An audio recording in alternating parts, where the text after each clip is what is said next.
Hello guys! Magandang hapon sa inyong lahat. I am Chin Rodriguez ng Masigriciano of Faith Ozo at Tarder. So ngayong hapon na to, tignan natin ano kayong sabihin ng ating mga gabay. So this is special pasilip, no? Para sa ating mga kapatid dyan na Capricorn. So guys, Capri, welcome to my channel. Itong reading na to ay special pasilip within this month, no? August 15 hanggang August 31. Itong reading na to ay para ngayong buwan ng August 15 hanggang 31. No? Malinaw na malinaw po yan. No? Ito ay gabay, no, para sa buwan ng August 15 hanggang 31. So late na tayo kasi gawa ng super busy. So let's see. So of course guys, don't forget to like and subscribe my channel and hit the notification bell for more videos update. Maraming salamat sa mga walang sawa mag-support sa aking channel, lalo-lalo na ang skip ng ads, so pagpalain po kayo ng Diyos at may kapalisik sikliglig nag-uumapa na biyayang manang balik sa inyo. And of course guys, this reading is a general reading namang hindi lahat makaka-resonate. Kunin lang ang makaka-relate sa inyo and comment down below kung kaninong energy ang ating nasagap. Because don't forget to like and subscribe my channel and hit the notification bell for more videos update. So guys, maraming salamat. Umpisa na natin ang laban. Ano maaaring mahagilap natin para sa ating mga kapatid na Capricorn? Let's see and watch this. Angel Spirit, please give me information. Ano maaaring masasagutan sa energy nyo? Okay, so there is something in the Four of Swords, something rest. So kailangan mo na pahinga, nag-overpatig ka, no? Maaaring nakakaranas ka dito ng stress, no? Or something bigat ng katawan, or parang, kumbaga, kinukulang ka sa tulog, no? Kailangan mo na sapat na pahinga. Additional messages.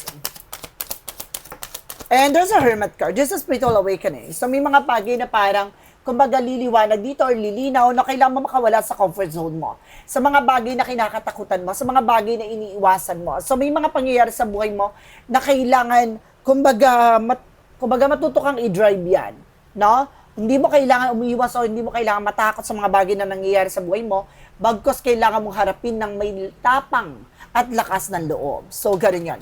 Na hindi pwedeng natatakot ka sumubok sa mga bagay-bagay na ganito, ganyan. Na kailangan, kumbaga, matuto kang i-explore yung knowledge mo, experience mo, your skills mo, ganun. Additional messages. And of course, there is something like higher fit for education or lesson learned. So, may mga bagay ka dito na maaaring matutunan or pakakatandaan. So, ano man yung bagay na maaaring nangyari sa from the past, no? Parang may paalala sa'yo dito na kailangan mo mag-pay attention para hindi na maulit yung ganong cycle or yung ganong eksena. Ganun. Let's see what is additional messages. Now, represent guys, with the Tower moment, there's some major changes. No? May mga pagbabago talaga na maaaring mangyari sa buhay mo. No? Maraming bagay na maaaring maganap. No? Or may mga bagay na hindi mo akalain na ganito yung magiging outcome. Now, there's something disaster, destructions na maaaring dumating sa'yo. So, kumbaga, iyan yung bagay na parang susubukin ka, no, at huhubugin ka, no, kaya kailangan maging matapang ka, gano'n. Kasi magkakaroon ka ng alinlangan, gano'n, or pagdadalawang isip. And the Six of Pentacles represents something of giving and receiving. So may mga bagay na maaring unti-unti mo na matatanggap, no? Ano man yung bagay na yung binigay, siyang matatanggap mo. Parang sinasabi dito, now there's something consequences or something in the hard work is paying off. Ano man yung bagay na yung binigay, siyang matatanggap, no? And of course, there's something at 2-1, so there's a first step, choices. Now, piliin mo lang yung mga taong pagkakatiwalaan mo or piliin mo lang yung mga bagay na kaya mong gawin. No, hindi mo kailangan, kumbaga, tanggapin yung mga bagay-bagay agad-agad or yung mga nasa paligid mo, parang you're also multitasker, you know? Kumbaga, meron kang gustong gawin pa kahit na may ginagawa ka. No? Kaya kailangan pag-iisipang mabuti kasi na-overload ka.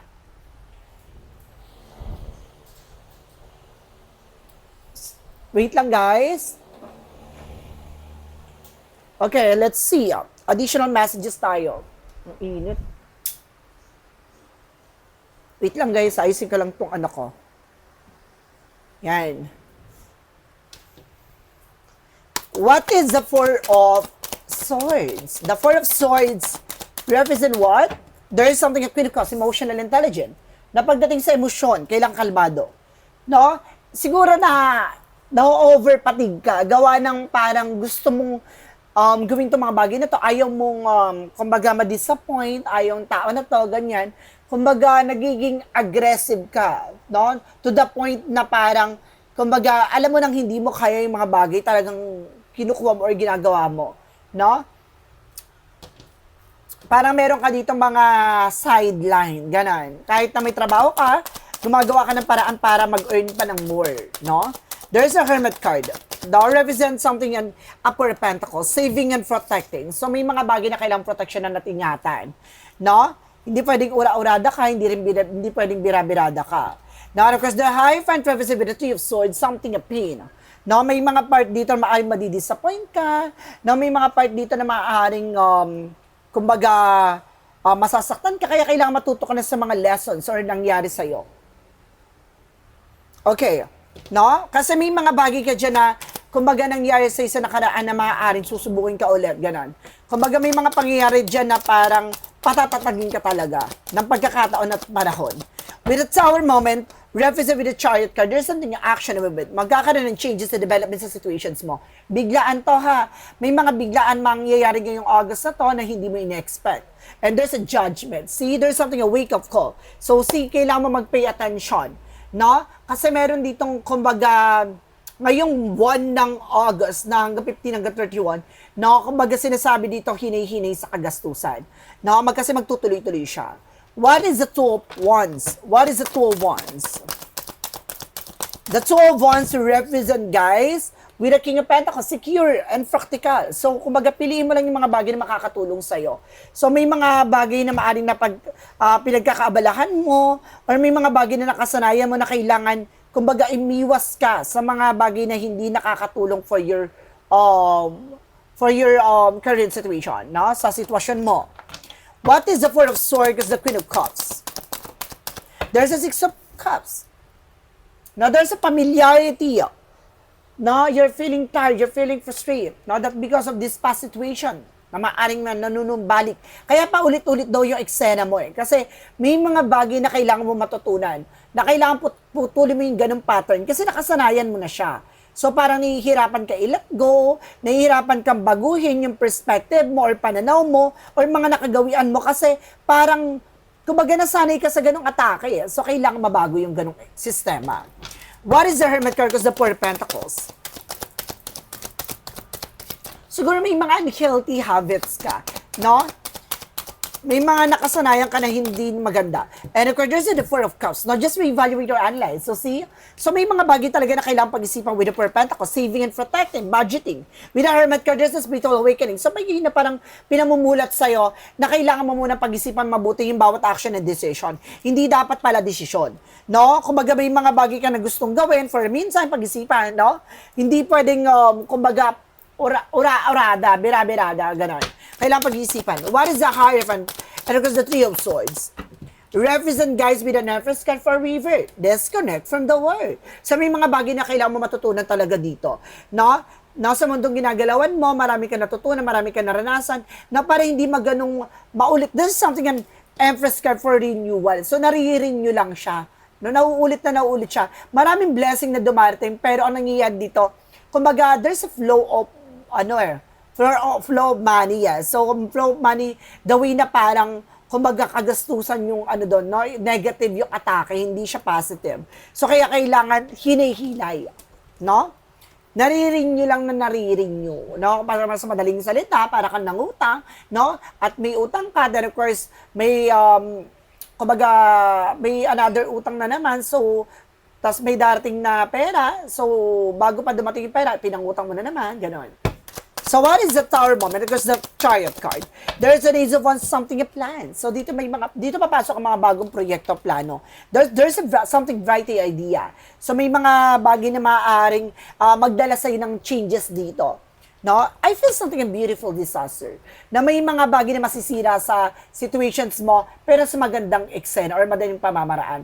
No? Parang, kumbaga, may mga bagay na iaalis sa'yo, tatanggalin sa'yo, kumbaga, for good things naman siya. For a better outcome, ganon. So, there's a Six of Pentacles and the Judgment, represented with the Seven of Pentacles. There's a harvest moment. No? May harvest time na magaganap, na may pag-aani na malalasap. And there's a Three of Pentacles, especially sa trabaho, negosyo, hanap buhay. No, maraming bagay dyan na parang kailangan maging secure. Now, what is an outcome? Ang outcome, there's a Queen of Wands, by confident. Lakas naman loob mo maging matapang ka. Alisin na nalilangan at takot at pangamba. So, kailangan talaga i-boost mo yung confident mo. Let's see. And there's something a justice card, there's something a balance. Balance, physically, mentally, emotionally. So, kailangan mo talaga maging balance dito. No? Kumbaga, kailangan gamay-gamayan mo. No? Maghigpit ng sinturon kung kinakailangan. Pag-isipang mabuti. No? There's the world. No? There's something, the world, something success, accomplishment. Sa mundong ginagalawan mo talaga. No? Maraming bagay na kailangan mo matutunan dyan. No, parang bilog, nakikita mo yun, there's something globe, na parang mundo, earth, gano'n. Kumbaga parang, ito yung mundo na to, no, parang iikot lang siya, no. Kumbaga, there's an up and downs, no. Kumbaga, sinasabi dito, umiikot siya, pero nananatili ka dun sa part na yon kasi hindi ka natututo. No, parang, kumbaga, hindi nagiging leksyon sa'yo, yun nangyari sa'yo. So parang hindi ka nadadala, kumbaga naging nakasanayan mo na talaga siya. So kailangan na mabago yung ganung pattern. Now let's see what is the Tower moment. The Chariot card, because the Ace of Wands, so there's something, the Fool card, a new beginning coming in. So magkakaroon pa rin ng bagong simula sa'yo dito. Now magkakaroon ng bagong eksena, parang ipapanganak ka ulit sa panibagong atake, sa bagong eksena. Now this is something, a new version of yourself, no? Sa madaling salita, there's a new era, gano'n, diba? And of course, there's something with the Five of Pentacles. There's something disappointment. So, pinapaalalahanan ka talaga dito na maghinay-hinay ka. Now, sa bawat action and decision, there's something a good and bad thing. So, kumbaga may mga dalawang impact yan sa situations mo, sa buhay mo. No? Maaaring may mga pangyayari dito na kailangan mong madala. Mapanghawakan yung mga nangyari sa'yo sa nakaraan para hindi na maulit yun. Kasi may mga bagay dito na maaaring, kumbaga, depende to sa kung ano man yung bagay na binibigay mo eh. Now, there's a giving and receiving. Ito yung sinasabi na consequences sa bawat action and decisions mo. What goes around, comes around. So, kung ano man yung bagay na itinanim mo siya, nga anihin mo. Ganun siya. Kung gumawa ka ng mga bagay na alam mong, kumbaga, hindi for long term, hindi magiging for long term yung situations mo. Ganun. Kumbaga, lagi niyong pakakatandaan na kung may mga plano ka, may gagawin ka, lagi mong iisipin yung pangmatagalang eksena, hindi yung panandali ang saya. No, okay? And there's something disappointment. Nadi-disappoint ka. Kasi alam mo kung bakit? Kumbaga yung pangyayari sa buhay mo, paulit-ulit siya. No, kasi kumbaga yung ganung perspective mo, hindi siya nababago.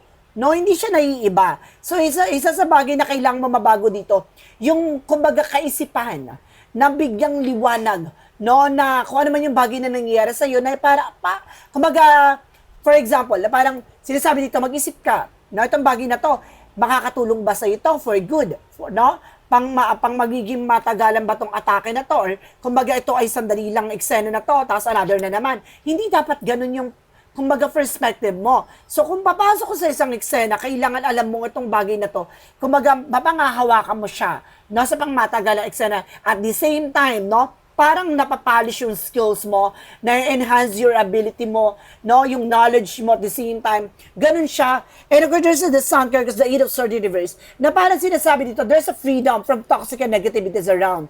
So, sinasabi dito na makakalaya ka na from toxic environment, from toxic people, from toxic situation, or from toxic at negative cycle. With the Sun card, there's something purify. So, dito papasok yung paglilinis. No, linisin mo. Hindi ko sinabing madumi ka, ha? Char. Kumbaga sinasabi dito, linisin mo yung sarili mo from a negativities, no? From a negative thoughts, no? From a negative pattern. So, kasi may mga bagay ka dito na maaaring maaaring maling pananaw at maling nakasanayan na kailangan na mabago. Kaya sinasabi dito, there's a Tower moment, there's something in major changes, at there's something with a Chariot card for a beautiful disaster. No, may mga pagbabago na maaaring mangyari sa buhay mo, hindi dahil inalisan yung mga bagay na yon, masasaktan at mahihirapan ka for longest time. Kumbaga, tinanggal sa yung mga bagay na yon, kasi may mga bagay na para sa ikabubuti mo, no? Para sa mas ikalalago mo. Ganon. No? Kumbaga, para ka nagtanim ng ano niyan eh, ng, kumbaga, alam ba itong tinanim mo na pag nagbunga siya, no? Hindi siya, kumbaga, pag nagbunga siya, yun na yun. na magtatanim ka ng panibago. Kumbaga, kumbaga mag-isip ka nung alam mo nagtanim ka, tapos kapag lumago siya, pitas ka na lang ng pitas. Nagets niyo yung sinasabi ko? Ganun siya. So mag-isip ka ng mga bagay na alam mong pang matagalan, hindi panandalian. So let's see. What is additional messages? No? Pagdating tayo sa finances and career, love life at kalusugan.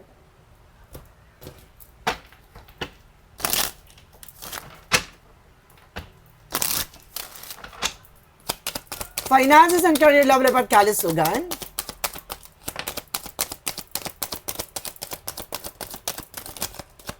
So there is something a Seven of Cups. Now, there is a lot of opportunity coming in. Maraming bagay na at oportunidad na papasok pagdating sa finances and career mo. At the same time, there is a Queen of Swords, clear the boundaries. No? Kailangan nang tanggalin. At linisin talaga yung mga nasa paligid mo. Yung mga unhealthy habits, unhealthy attachments. Kasi may mga evil eye. So, ibig sabihin, may mga nakakasalabuhan ka din na parang, kumbaga, napaka-nega. Nakakatak mo kasi siya. No? And of course, there's an Empress card for Emperor, sorry. There's an Emperor for something maturity. Nakita mo yan? Ito yung sinasabi ko kanina, kung kano yung siyang ugat, siyang magiging puno at bunga. Diba? Maghanap ka ng mga bagay na magpapatibay at magpapalakas ang pundasyon mo. Hindi yung kapag binayo ka ng ganito, sira at masisira ang atake mo. Kailangan gumanap ka na magiging mas matibay na pundasyon na magsisilbing kalakasan mo sa pagdating ng panahon. And there's a two of course, there's a partnership at may partnership na mabubuo pagdating sa finances and career. And there's a King of Wands, so there's a vision. Ito yung sinasabi ko, look at the bigger picture. Now, there's an advantage and disadvantage ng bawat atake na gagawin mo. So, ganun siya. Pakakatandaan mo, no? Ang bawat gagawin mo, ano yung magiging impact nito sa'yo? Ano yung magiging dulot or bunga nito sa'yo? Ganun yung pakakatandaan. Hindi ka dapat mag-iisip ng, kumbaga, magbubunga at mag-aani ka kagad. No, at magpapanibago ka ng eksena. Hindi ganon. Mag-isip ka na alam mong tatagal siya for long run. Let's see. Pagdating tayo sa love life, anong chika?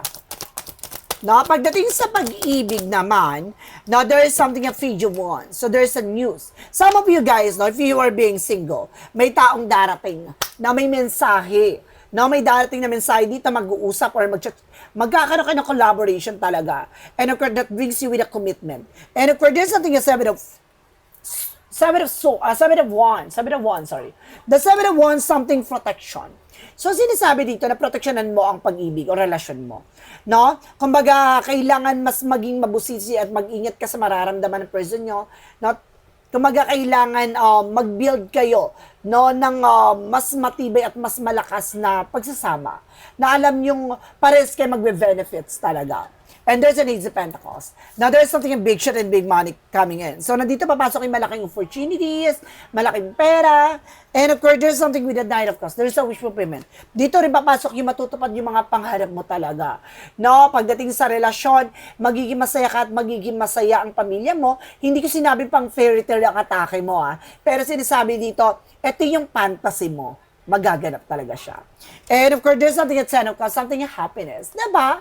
After the storm, there's a rainbow. Diba? Kumbaga may bahaghari na sisinag pagkatapos ng ulan, no, na maghapon at mayroong liwanag na sisinag. Gana, parang pinapakita dyan na mas colorful pa ang magaganap sa buhay mo. Kulayan mo na yan. So, pagdating naman tayo sa kalusugan mo, sa kalusugan mo naman, guys, now there is something a Nine of Cups. Now there is an offer. So may mga offer dito na darating, no? Kumbaga mag-ingat ka rin sa mga tinatanggap mong pagkain o inumin, ha? With the Eight of Pentacles, especially sa trabaho, no? Nasa-sense ako dito, no? Kumbaga, nade-dehydrate ka, so kinukulang ka sa water. No, kaya kailangan more on water ka dito, ha? And of course, there's a Wheel of Fortune with a turning back. So, magiging maganda ikot ang kapalaran sa'yo. And there's something like Five of Pentacles. No, may mga kagastusan ka lang na maaari mapagdaanan ngayon pagdating sa kalusugan. And there's a trick. Especially, umiwas kayo sa mga barkada, no? O umiwas kayo sa mga alak or ano man yung mga nakasanayan yung inumin. Kasi mayroon talagang inumin talaga dito na sa sense ko. No, it's either mahilig kayo sa mga, kumbaga, yung mga soft drinks or something, alam mo yung drinks na ininom niya na unhealthy, so kailangan niyo iwasan na tantanan yan, ha? Baka mahilig kayo sa mga milky-milky. Hindi naman siya, kumbaga, kailangan lang talaga siyang i-ano, no? Kumbaga, gamay-gamayan lang, no? Moderate. Hindi pwedeng madalas. Let's see. Additional messages tayo with the magical fair messages advices for you guys. Now, there's a birthday. So, may birthday daw na darating, guys. So, some of you guys, na meron ditong aaten ng birthday. O may magbe-birthday sa family mo. O yung person mo, rather.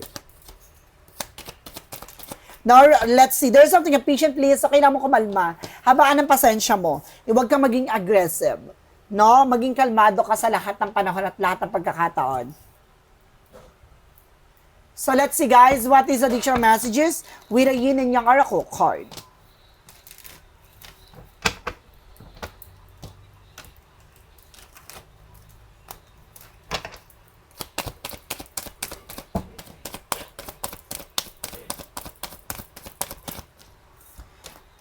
And you're dealing with the Ace of Earth, no? Ace of Earth, Taurus, Capricorn, Virgo. So, same lang ng ano mo, no? Maaring yung person mo parehas kayo ng chart, no? And there's a garden vulnerability. So, may mga bagay dito na parang napanghihinaan ka talaga. No, may mga bagay na parang, kumbaga, hindi mo na kinakaya. So, kailangan mo pa rin lumaban talaga. Diba? And there's an empathy. Now, there's a breakthrough. Now, marami kasing mga pinagdadaanan mo as of now na parang napanghihinaan ka. No? Pero kailangan mo ituloy yan. Kasi napakalapit mo na doon para mag-succeed ka. Laban lang. Now, what is the synchronicities? For synchronicities represent, guys, with a joy. So, magiging maligaya ka talaga. Magiging masaya ka. Now, there's a joy, there's a speaking truth na may mga katotohanan na maaring ibahagi sa'yo. No? And there's a synchronicities, there's a symbol and signs. So, may mga signs at symbols na maaring nasa-sense mo or nakikita mo na kung hindi to panaginip or there's a repeated numbers na nag-appear sa'yo every day, every moment. No? There's a signs and symbols na para mayroong pinapaalala sa'yo. No? What is additional messages tayo? Now, with our Romance Angels with a Mystic Love Oracle deck.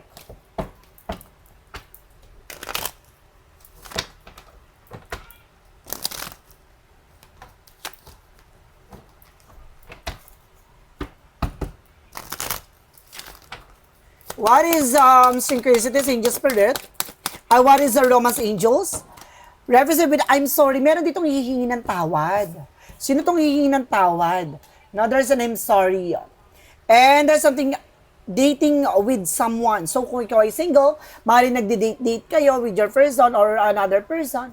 So, meron ditong bagong pag-ibig. And there's a peace. No? May kakaroon ka na kapayapaan pagdating sa buhay pag-ibig. And there's a fated meeting. So, meron talaga ditong, kumbaga, meron ditong nagdi-date. Kung ikaw ay single, may dating dito, ha? Dating for someone. No? Important connection. Taray. Yung kayo, nagsasama kayo pero wala kayong level. Talaga ba? Let's see what is the synchronicities. There is a gossip. So maraming chismosa sa paligid mo, guys. Now, there is a gossip. Isolation. See? You're feeling isolated. No? Hindi ka makakilis, hindi ka makagalaw.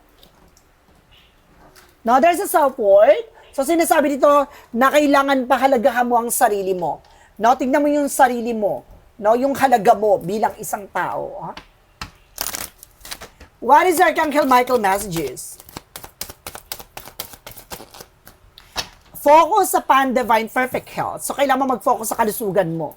No? Sa nararamdaman mo. So, may mga nararamdaman ka dito na it's not ordinary, guys. No? What is the Jesus loving quote said? Anong gusto sabihin sa inyo, Panginoong Jesucristo? No? Be not afraid, only believe. So, see, huwag kang matakot. Maniwala ka lang ayon sa kalooban ng Diyos. No? May mga pangyayari sa buhay mo na kailangan magtiwala ka. No? Maniwala ka sa Kanya. What is the shadow work represent what? Limiting beliefs. No? Limitahan mo yung paniniwala or pinaniniwalaan mong negative dito, guys. No? Ultimate ultimately, you become what you believe. No? Kumbaga, magtiwala ka sa mga bagay na pinaniniwalaan mo, yun ang magiging kalalabasan doon. There is a yes or no, pick a card, guys. Diba? There is a yes or no, pick a card. So, nandito na tayo sa pinakahuling chapter ng reading na to, no? Kung ikaw ay nakaabot dito, please comment down below. No, dahil ito ang pinakapaborito ng aking mga subscribers and followers ever since, no, the word began. Charis. Kumbaga, ito ay matagal ko nang, kumbaga, ginagawa itong yes or no na to. So, guys, sa mga hindi nakakaalam, sa bago pa lang sa channel ko, ipapaliwanag ko, ang yes or no, pick a card, pwede ka magtanong. No, isang tanong, isang sagot. So, mag-iisip ka ng tanong, ngayon na, mag-isip ka na. No? Pag nakapag-isip ka na, pumili ka ng number dito, 1, 2, or 3. Kapag nakapag-isip ka na ng tanong, at nakapili ka na ng number na napili mo, please comment down below. Okay? Nakapili ka na ba? Before anything else, shuffle ko lang ito ng Very Light. So, kung nakapili ka na, unahin natin ang number 1. Angels, let's get information. Anong sagot dyan? Yes ba or no? Number 1, there is something, a no. Oh my God, there's a no. No? Unfinished business, lose and feel restless. No, may mga bagay dito na parang hindi mo pa natatapos. No, wag mo madaliin. Wag kang kumuha ng isang bagay na alam mong hindi mo pa natatapos yung mga bagay na kinuha mo. So, kumbaga, tapusin mo siya. So, may mga bagay dito na kasi na parang, kumbaga, kailangan, kumbaga, gawin mo yung mga bagay na to na hanggang sa matapos mo siya. Kasi parang napanghihinaan ka at parang nagsasawa ka kagad eh. Isa yun sa bagay na parang wag mong ginagawa. Number 2, there is a yes. Make splash, deep dive, flowing easily into your life. No, sinasabi dito na parang, kumbaga, sumabay ka sa agos ng eksena at bibilis din takbo ng eksena mo. So, kumbaga, sinasabi dito, unfold it naturally. So, may mga bagay pangyayari sa buhay mo na hayaan mo siyang maganap mangyari. Basta gawin mo yung part mo. No, number 3. Sa madaling salita, huwag ka magpapadistract. Ganon. Kumbaga, may mga taong sasabihin, ito kaya pala may gossip, no? Kumbaga, hayaan mo yung sasabihin nila sa'yo, no? Yung mga chismis nila sa'yo, hayaan mo lang, deadma ka lang, tuloy mo lang yung ginagawa mo, no? Ano nga yung kasabihan or quote, the best revenge is being successful, diba? And there is a no again.